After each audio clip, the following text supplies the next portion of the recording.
LIV have spent $5 or $6 billion, and they're going to have to spend another 5 or 6 just to maintain where they are. Rory Mcilroy just sent shockwaves through the golf world after speaking on LIV in a way nobody expected. What sounded like a simple take has spiraled into a debate that's shaking the sport's foundation, and behind it, there's a story about influence and direction few are willing to touch. And today, I'll walk you through the part no one else is explaining. Fractured future. Rory Mcilroy sparks a new wave of debate the moment he speaks on LIV, not with outrage or defensiveness, but with a level-headed clarity that cuts through months of noise. He's looking at the sport the way only someone in his position can, from above the rivalry, above the drama, and directly at the future of professional golf.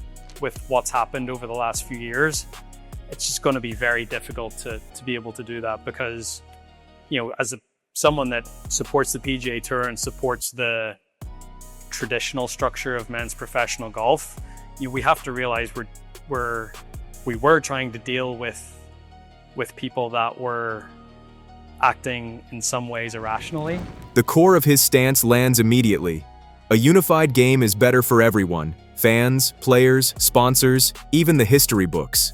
Rory knows divided tours split storylines, dilute showdowns, and force the audience to follow two separate tracks that never intersect.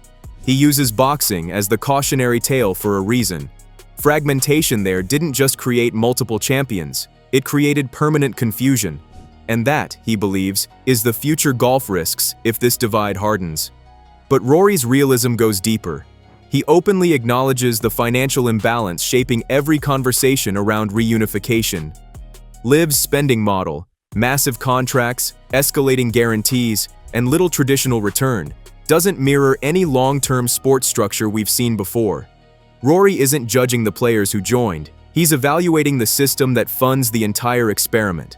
And his point is simple: when one side plays by a logic the industry doesn't share, finding a middle ground becomes nearly impossible. His tone stays measured throughout, almost analytical. He defends the PGA Tour not out of loyalty, but out of trust and stability. Predictability matters in global sports, from scheduling to sponsorship to governance, and he sees the tour as the only side currently operating on that dependable track. That's the real weight behind his comments. Rory isn't drawing battle lines, he's outlining trajectories. In his view, golf stands at a fork in the road. One path leads to a coherent global narrative, the other to a split identity driven by competing financial philosophies. And as he speaks, it's clear he's thinking decades ahead, not just headlines ahead. But Rory's view of the future isn't just philosophical.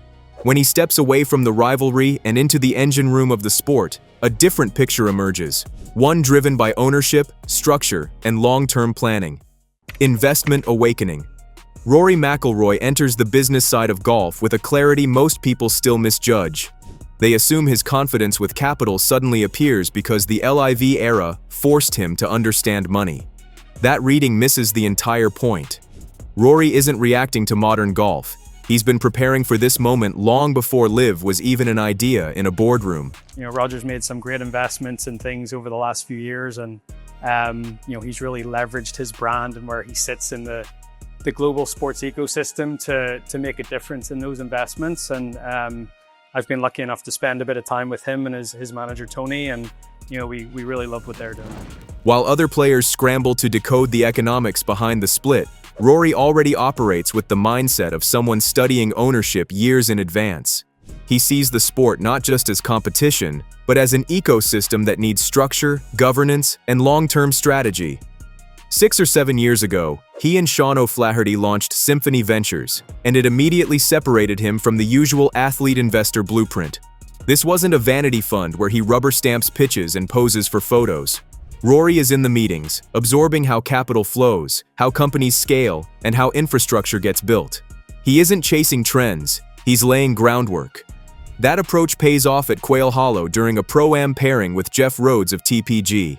Most players would treat that as a friendly round with a high-profile executive. Rory treats it like a private seminar. Rhodes breaks down the mechanics of private equity, operational control, long-term value, sustainable expansion, and Rory absorbs every detail like someone preparing to run a sector, not just invest in one.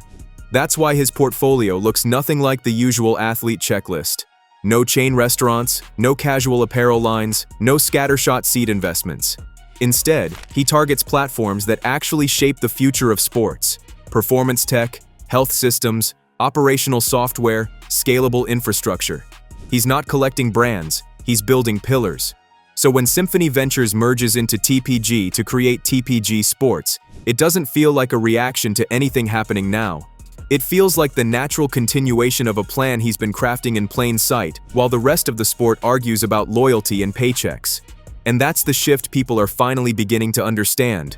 Rory isn't dabbling in business. He's positioning himself to influence golf at a structural level, far beyond what LIV or any current tour dispute can reach. And that business awakening doesn't stop at investments. It leads him straight into the real power centers of modern sport, the systems shaping how entire leagues operate. Power infrastructure. Rory Mcilroy's influence isn't shaped by personalities or headlines. It's shaped by the machinery that keeps modern sports alive. The public focuses on stars and storylines, but Rory focuses on the infrastructure beneath them, the systems that allow tours and leagues to function without breaking. That's why, when Todd Sisitsky approaches him, the pitch isn't about owning teams or chasing spotlight deals. It's about joining the backbone of global sport. These are companies most fans never think about: scheduling engines, athlete development platforms, training analytics, youth pathway technology, and operational tools that keep entire ecosystems running. They're invisible to the audience, but essential to every professional round played. Rory spots their importance immediately. In his mind, these systems are not side projects. They're the quiet power centers that shape how golf works. He's been moving in this space for years through Golf Pass, TGL, and a string of early sports tech investments. And his role isn't decorative. He shows up in development meetings, challenges assumptions, refines user experience, and pushes teams to build tools athletes actually want to use. Sisitsky openly acknowledges it. Rory accelerates progress in ways traditional investors can't. His presence changes the room. Stakeholders listen. Teams move faster. Vision sharpens. This becomes even more significant against the backdrop of the PGA LIV divide. While the world argues about prize money, formats, and team logos, Rory embeds himself into the systems both tours depend on. He isn't chasing symbolic ownership or public-facing influence.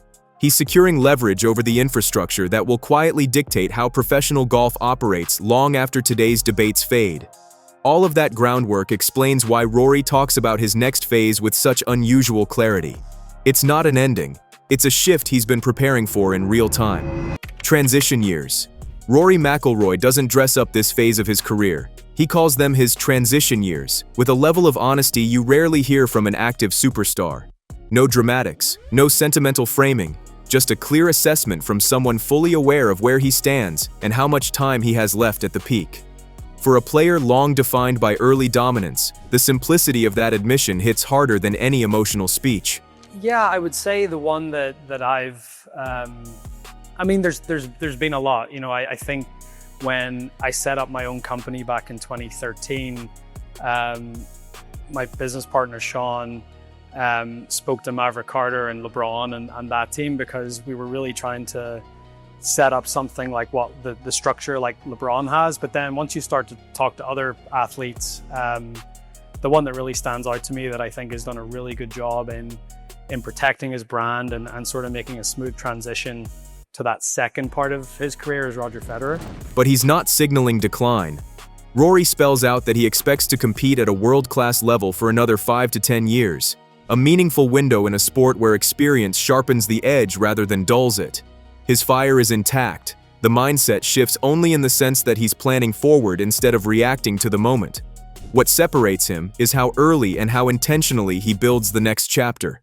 Most athletes wait until the pressure of aging forces them into career planning. Rory constructs his future right alongside his prime. His business ventures, partnerships, and involvement in sports infrastructure aren't retirement cushions. They're structural pieces in a long-term strategy designed to extend his influence far beyond the leaderboard. That's the version of Rory the public doesn't always see. Fans still picture the explosive young phenom redefining distance and tempo. But the reality is more layered. He's actively shaping a role where his decisions, investments, and leadership could outlast even his best competitive seasons. What some interpret as the first hint of twilight, he treats as the foundation of a second career, built on direction, not desperation. And when Rory maps out what this second chapter looks like, he doesn't guess. He looks to the one athlete who perfected the art of reinvention without losing authenticity. Federer Blueprint. When Rory Mcilroy brings up Roger Federer, the conversation shifts into a different register. Federer isn't a casual reference, he's the template. Rory isn't admiring from afar, he's studying the architecture of a second act built with precision and long-term clarity. He sees how Federer managed the transition better than almost any modern athlete. Quietly, deliberately, and without missteps. They would say that that was a sort of serendipitous, lucky thing that happened, that Nike didn't re-up, and then they went off and they did their own thing and they found Uniqlo, and then On came and it was a Swiss brand. But I think in this business you make your own luck as well. But yeah, that's just one of the things. But they've been very intentional about what they do, and they haven't partnered with a lot of different people, and they've done a great job. For Rory, Federer represents more than timeless highlights or global fame. He represents mastery of legacy. Every partnership is selective, every investment aligns with identity, and every move reinforces credibility. Federer's early stake in On stands out, a decision rooted in authenticity that evolves into generational stability. It's not branding, it's design. That's the structure Rory aims to follow. With advisors like Philippe Lafont helping shape the landscape, he treats his post-prime years as a project that demands planning, not improvisation. Federer built his next chapter with elegance, Rory builds his with intention, and beneath all the strategy sits a moment that keeps him grounded, the Masters. The memory still hits with force, the putt, the crowd eruption, Harry Diamond on the bag, Erica and Poppy watching it unfold. Even the minor irritation of wearing the green jacket everywhere becomes part of the lore. The trip to India with the jacket isn't a publicity moment, it's personal, a way of honoring what the win meant to him. This is the balance Rory holds. He's constructing a legacy with Federer-level discipline, yet he stays tethered to the moments that shaped him. The strategy matters, the long game matters. But even while he studies the long game of legacy, Rory still feeds off the moments that test who he is today. And nowhere is that test more intense than the Ryder Cup. Ryder Chaos. When Rory Mcilroy speaks about the Ryder Cup, the conversation shifts into the part of professional golf most people never truly see.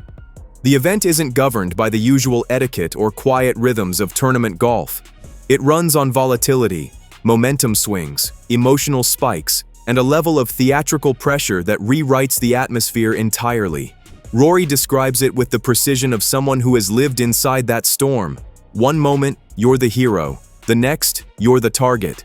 Cheers can flip to hostility without warning. Nothing about it behaves like the rest of the sport. We don't have to deal with partisan crowds very often. Most of the guys, anywhere we go, it's sort of like a neutral venue. Everyone seems to cheer for you, and not a lot of guys out there aren't liked. There's maybe a few, but most of us get really good support anywhere we go. So when you do step into an environment like an away Ryder Cup, In the Ryder Cup, the challenge goes far beyond execution. It becomes a test of resilience. Hostile crowds, cultural friction, and sky-high stakes turn every shot into a psychological examination.